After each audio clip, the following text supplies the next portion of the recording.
Happy M4 Mac Day. Today is Friday, November 8th, and it was pretty windy outside. I'm at my local Apple store. Well, it's inside the mall, but I'm gonna pick up the base M4 Mac Mini. I'm super excited to try it out. So let's go in, and you'll probably see like the next clip of me back in the car with the M4 Mac Mini. And I'm back with the Mac Mini. Gonna go back to the Studio M4. 256 gigs, 16 gigs of unified memory. I'm super excited to try this out.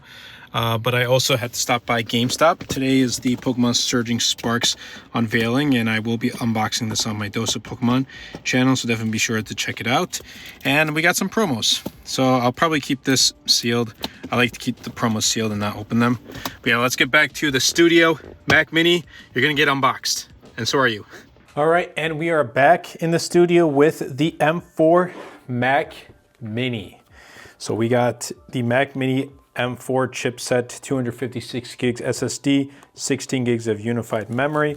This retails for $599, but if you go with the education pricing, it's $499. And honestly, this is even a better deal than its predecessor right here. And I will be comparing this in size in just a moment. But let's take a look at what we get right here. It's a very compact box, and ooh, there we go. There is the new M4 Mac Mini. This is so clean. Literally, it fits in the palm of my hand. Like, I can carry this with one hand very easily. Look at that. Let's put this aside real quick. Let's take a look and see what else is in the box. We get the braided cable right here. Let's put that aside.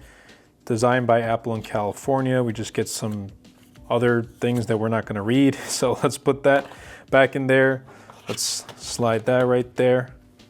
Let's close up the box because we're probably not gonna be using the box. Let's kind of rip open this right here, just like that. And I think the previous one wasn't braided, but this power adapter or the power cable is a braided one. So that's cool to see. Let's also put that aside, and let's take a look at the Mac Mini. So power button on the bottom. I don't know, I mean, I'm gonna have to try it out and use it and see if it really bothers me, but they could have found a different way to put it somewhere like on the side or whatnot. But let's peel this. There we go. Let's peel the bottom. Mac Mini right there. So on the front we get USB-C ports. I think they're Thunderbolt ports. We get a headphone jack on the front. And then on the back, we got some more Thunderbolt ports right there, HDMI. We got Ethernet and then the power cable. So we got a bunch of ports. We got them in the front now too, which I do appreciate. But there it is. I kind of wish they came out with a matte black version, but they didn't. And now let's bring the smaller, or the predecessor, small Mac Mini. And here it is in comparison, size comparison between the two. I mean, look at that. You can I feel like you can stack like 2, 3 Mac Minis in the size of the previous one. That is phenomenal. Now, it's a little bit taller, but that's fine. This is gonna be so much easier to carry. And I think I may have to do an updated video about Mac Mini on the go portable video. I did one on my Tesla channel. I'll be leaving a link to my Tesla channel in the description down below. But if this is like your go-to machine and you go to places where there's already monitors and you just plug and chug, and there you go. You have a smaller portable. I kind of wish this was even the size of the Apple TV, but it's not. It's okay. It's whatever. I can get over it, but I love this. I really do. I've got lots of unique ideas coming with this.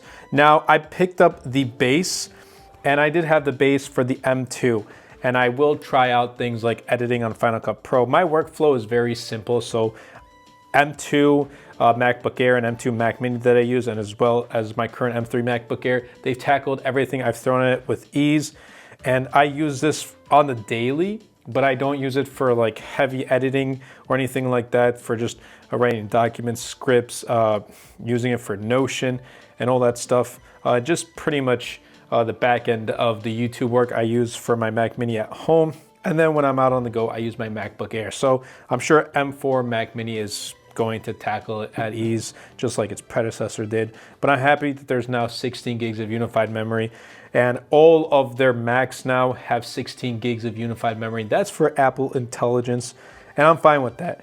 Now, 256 gigs I think is going to be the sweet spot for most, especially if you want to get into the Mac Mini or in like the Apple computing type of thing. If you go for more storage, like the storage bump upgrades are so expensive. So I would probably say keep it at like 256 gigs, maybe 512, and then use like an external storage, which I do use myself, to have that extra storage. But it's good to see that there's extra ports as well. Overall, I'm really liking this compact design. If there was like if there's skins for this, I might skin this, like put a D-brand skin or something to make it cool, like a matte black. That would have been phenomenal. But I will be returning the M2 Mac Mini. It's been a good run. I really enjoyed using you, but your time has come to an end because we got an updated Mac Mini. Definitely stay tuned to the channel.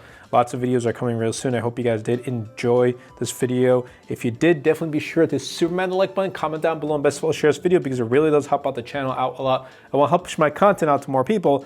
That's been it for me, and I'll catch you guys in the next episode.